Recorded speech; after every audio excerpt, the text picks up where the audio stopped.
నెలలో 31 రోజులు 30 రోజులు ఉన్న నెలలేంటో ఈ వీడియోలో చూద్దాం. మన హ్యాండ్ యొక్క నకిల్స్ యూజ్ చేసి ఈజీగా ఫైండ్ అవుట్ చేయొచ్చు. స్టార్టింగ్ 31 డేస్ 30, 31, 30, 31, 30 ఇలా 31 నుంచి స్టార్ట్ చేయాలి. మనకి స్టార్టింగ్ నెల ఏమొస్తుంది? జనవరి. కాబట్టి జనవరి 31. నెక్స్ట్ మధ్యలో వదిలేసేయాలి. Next March 31 days. Next May 31 days. Next July 31 days. మళ్ళీ స్టార్టింగ్ వచ్చేవరకు మళ్ళీ 31 డేసే ఉంటాయి ఆగస్ట్లో.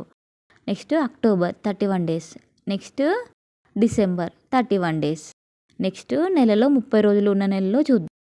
నెక్స్ట్ మనం మధ్యలో వదిలేసాం కదా, అక్కడ నుంచి స్టార్ట్ చేయాలి. జనవరి అయిపోయింది. నెక్స్ట్ ఏంటి? ఫిబ్రవరి. ఫిబ్రవరి ఒక్క నెల మాత్రం 28 లేదా 29 రోజులు ఉంటాయి.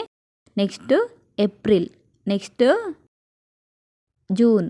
Next September. Next November.